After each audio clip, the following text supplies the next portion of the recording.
Hello, നമ്മളിപ്പോൾ കണ്ടുകൊണ്ടിരിക്കുന്നത് 2026 GLC 300 four matic കൂപ്പയാണ്.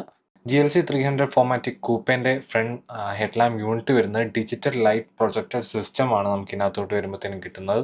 Targeted high beam masking വരുന്നുണ്ട്, ഓൺ റോഡ് സിമ്പിൾ പ്രൊജക്ഷൻ വരുന്നുണ്ട്. അതുപോലെ തന്നെ നമുക്ക് ഇതിനകത്ത് ടോപ്പോഗ്രഫി അഡാപ്ഷൻ ഇങ്ങനത്തെ കാര്യങ്ങളൊക്കെ നമുക്ക് ഈ ഒരു വണ്ടിക്കകത്ത് അവൈലബിൾ ആണ്. ഗ്രില്ലിലേക്ക് വരുമ്പോഴത്തേനും നമുക്ക് ആ ഒരു ട്രഡീഷണൽ ആയിട്ടുള്ള സ്റ്റാർ പാറ്റേൺ മെഷ് ആ ഒരു ടൈപ്പിലുള്ള ഗ്രില്ല് തന്നെയാണ് നമുക്ക് ഇതിനകത്തോട്ട് വരുമ്പോൾ നമുക്ക് കിട്ടുന്നത്. നമുക്ക് ഇനി 3 വേരിയൻസ് വരുന്നുണ്ട്. 3 വേരിയൻസിൽ നമുക്ക് ഡിഫറെൻ്റ് ആയിട്ടുള്ള ഫ്രണ്ട് ഗ്രിൽസും കാര്യങ്ങളൊക്കെയാണ് നമുക്ക് ഇതിനകത്ത് വരുന്നത്.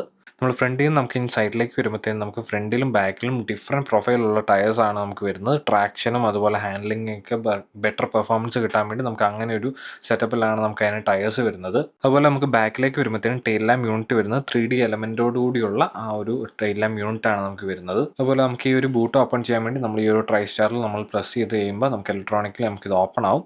നമുക്ക് ഇതിനകത്ത് സ്പേസ് വരുന്നത് 545 ലിറ്റേഴ്സിൻ്റെ നമുക്ക് ബൂട്ട് സ്പേസ് നമുക്ക് ഇതിനകത്തോട്ട് വരുമ്പോഴത്തേനും കിട്ടുന്നുണ്ട്. നമുക്ക് ഇതിൻ്റെ AMG വേർഷനിലേക്കൊക്കെ വരുമ്പോഴത്തേനും നമുക്കത് 390 ലിറ്റേഴ്സ് ആയിട്ട് കുറയും. കാരണം അതിനകത്ത് ഹൈബ്രിഡ് ബാറ്ററിയാണ് നമുക്ക് ഇതിനകത്ത് അവൈലബിൾ ആകുന്നത്.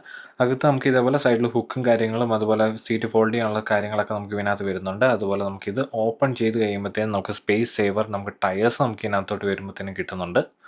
അതുപോലെ നമ്മൾ ഇത് പ്രസ് ചെയ്ത് കഴിഞ്ഞിട്ടുണ്ട് ഇലക്ട്രോണിക്കിൽ നമുക്ക് ഇതേപോലെ ബൂട്ട് നമുക്ക് ക്ലോസ് ചെയ്യാനും നമുക്ക് ഇതിനകത്ത് പറ്റും. നമ്മളിതിങ്ങനെ ക്ലോസ് ചെയ്ത് കഴിയുമ്പോൾ നമുക്ക് ആ ഒരു ബാക്കിൽ നിന്നുള്ളൊരു വ്യൂ എന്ന് പറഞ്ഞിട്ടുണ്ട് ആ ഒരു സ്ലോപ്പിംഗ് റൂഫും അതുപോലെ നമുക്ക് ആ ഒരു ഡക്റ്റൈൽ സ്പോയിലർ കാര്യങ്ങളൊക്കെ നമുക്ക് ഈ ഒരു ബാക്കിൽ നമുക്ക് നല്ലൊരു എവിഡൻ്റ് ആയിട്ട് ഈ റെഡ് കളറിൽ നമുക്ക് ശരിക്കും നമുക്കത് കാണാൻ പറ്റുന്നുണ്ട്. ബാക്കിൽ നിന്ന് നമുക്ക് ഇതിൻ്റെ ഒരു ഡിസൈന് കാര്യങ്ങളൊക്കെ കാണുമ്പോൾ തന്നെ നമുക്ക് ആ ഒരു ലക്ഷ്യൂറിയസ് ഫീല് നമുക്ക് ശരിക്കും നമുക്ക് ഇതിനകത്തോട്ട് വരുമ്പോഴത്തേനും നമുക്ക് കിട്ടുന്നുണ്ട്. പ്രത്യേകിച്ച് റെഡിൻ്റെ ഒരു കളറും കൂടെ വരുമ്പോഴത്തേനും നമുക്ക് ശരിക്കും നമുക്ക് ഫീൽ ചെയ്യും. നമുക്ക് ഡോർ ഹാൻഡിൽസ് നമുക്ക് സെക്കൻഡ് റോയിൻ്റെ ഡോർ ഹാൻഡിൽസ് വരുമ്പോഴത്തേനും ക്രോം പ്ലേറ്റഡ് ആയിട്ടുള്ള ഹാൻഡിൽസ് ആണ് നമുക്ക് വരുന്നത്.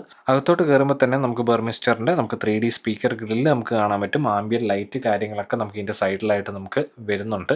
അതുപോലെ നമുക്ക് അകത്തോട്ട് സീറ്റിങ്ങിലേക്ക് വരുമ്പോഴത്തേനും ഒരു വൈറ്റ് സ്റ്റിച്ച്ഡ് ആയിട്ടുള്ള നമുക്ക് സീറ്റ്സ് ആണ് നമുക്ക് ഇതിനകത്തോട്ട് വരുമ്പോഴത്തേനും കിട്ടുന്നത്. അതുപോലെ എല്ലായിടത്തും തന്നെ നമുക്ക് പ്രീമിയം LED ലൈറ്റ്സ് നമുക്ക് വരുന്നുണ്ട്. അതുപോലെ ഹീറ്റ് വാമേഴ്സ് നമുക്ക് സെക്കൻഡ് റോയിൽ നമുക്ക് ഹീറ്റ് വാമേഴ്സ് നമുക്ക് ഇതിനകത്തോട്ട് വരുമ്പോഴത്തേനും കിട്ടുന്നുണ്ട്. അതുപോലെ നമുക്ക് AC കൺട്രോൾസിലേക്കൊക്കെ വരുമ്പോഴത്തേനും നല്ലൊരു എന്താ പറയുക ഒരു സർക്കുലർ ഷേപ്പിലുള്ള AC കൺട്രോൾസ് വരുന്നുണ്ട്. ചെറിയൊരു കബി വരുന്നുണ്ട്, അതിനകത്ത് സാധനങ്ങളൊക്കെ വെക്കാൻ പറ്റുന്ന ഒരു ചെറിയ സ്പേസ് വരുന്നുണ്ട്. സീറ്റ്സിൻ്റെ ബാക്കിൽ നമുക്ക് ഫയൽ പോക്കറ്റ്സ് വരുന്നുണ്ട്. നമുക്ക് പനോരമിക് സൺറൂഫ് എക്സ്റ്റൻഷൻ വരുന്നുണ്ട്. അതുകൊണ്ട് തന്നെ നമുക്ക് സെക്കൻഡ് റോയിൽ നമുക്ക് നല്ല വെളിച്ചവും കാര്യങ്ങളൊക്കെ കിട്ടുന്നുണ്ട്. അത്ര ഡാർക്കായിട്ടോ ക്രാംഡ് ആയിട്ടോ നമുക്കൊരു ഫീൽ കിട്ടുന്നില്ല. ഇനി നമുക്ക് ഫ്രണ്ടിലേക്ക് പോയിട്ട് നമുക്ക് ഡോർ തുറക്കുമ്പോൾ തന്നെ നമുക്ക് സീറ്റ് കൺട്രോൾസ് വരുന്നുണ്ട്, ആംറസ്റ്റിന് കൺട്രോൾസ് വരുന്നുണ്ട്. അതുപോലെ നമുക്ക് ആ ഒരു സ്പീക്കർ ഗ്രില്ല് നമുക്ക് കാണാൻ പറ്റും. അതുപോലെ തന്നെ നമുക്ക് ഡ്യുവൽ സോൺ ആംബിയൻ ലൈറ്റിങ് നമുക്ക് ഇതിനകത്തോട്ട് വരുമ്പോഴത്തേനും നമുക്ക് കിട്ടുന്നുണ്ട്. അവിടെ നമ്മുടെ സൈഡിലേക്ക് വരുമ്പോഴത്തേനും നമുക്ക് ഹെഡ് ലാമ്പിൻ്റെ കൺട്രോൾസ് കാണാൻ പറ്റും. അതുപോലെ ഹാൻഡ് ബ്രേക്ക് നമുക്ക് കാണാൻ പറ്റും. അതുപോലെ നമുക്ക് സ്റ്റിയറിംഗ് വീലിലേക്ക് വരുമ്പോഴത്തേന് സ്പോർട്സ് സ്റ്റിയറിംഗ് വീലാണ് നമുക്ക് ഇതിനകത്ത് വരുന്നത്. ലെതർ റാപ്ഡ് ആയിട്ടുള്ള സ്റ്റിയറിംഗ് വീലാണ്. നമുക്ക് ലെഫ്റ്റ് സൈഡിലായിട്ടും റൈറ്റ് സൈഡിലായിട്ടും ടച്ച് കൺട്രോൾഡ് ആയിട്ടുള്ള നമുക്ക് കൺട്രോൾസ് കാര്യങ്ങളൊക്കെ നമുക്ക് കാണാൻ പറ്റും. വളരെ എന്താ പറയുക പ്രിസൈസ് ആയിട്ടുള്ള കൺട്രോളാണ് നമുക്ക് ഇതിനകത്ത് വരുമ്പോഴത്തേനും കിട്ടുന്നത്. ഫുള്ളി ഡിജിറ്റൽ ആയിട്ടുള്ള ഇൻസ്ട്രുമെൻറ്റ് ക്ലസ്റ്ററാണ് നമുക്ക് ഇതിനകത്ത് വരുന്നത്. പാഡൽ ഷിഫ്റ്റേഴ്സ് കാര്യങ്ങളൊക്കെ വരുന്നുണ്ട്. സെൻട്രലിൽ നമുക്ക് ഇതേപോലെ നമുക്ക് ഫ്ലോട്ടിംഗ് ആയിട്ടുള്ള നമുക്കൊരു ഡിസ്പ്ലേ യൂണിറ്റ് നമുക്ക് ഇതിനകത്ത് വരുന്നുണ്ട്. അതുപോലെ സ്റ്റാർട്ട് സ്റ്റോപ്പ് ബട്ടൺ നമുക്ക് ഈ സൈഡിലായിട്ട് നമുക്ക് കാണാൻ പറ്റും. അതുപോലെ നമുക്ക് ഈ ഒരു സെൻറ്റർ ആംറസ്റ്റിൻ്റെ ഈ ഒരു ഭാഗമൊക്കെ മൊത്തം ഒരു പിയാനോ ബ്ലാക്ക് ഫിനിഷിലാണ് നമുക്ക് കൊടുത്തിരിക്കുന്നത്. അതിനകത്ത് സ്റ്റോറേജ് യൂണിറ്റ് കാര്യങ്ങളൊക്കെ വരുന്നുണ്ട്. അതുപോലെ നമുക്ക് ഇതേപോലെ നമുക്ക് ബട്ടർഫ്ലൈ സ്പ്ലിറ്റിൽ നമുക്ക് ഓപ്പൺ ചെയ്യാൻ പറ്റുന്ന നമുക്കൊരു ആംറസ്റ്റ് നമുക്ക് ഇതിനകത്ത് വരുന്നുണ്ട്.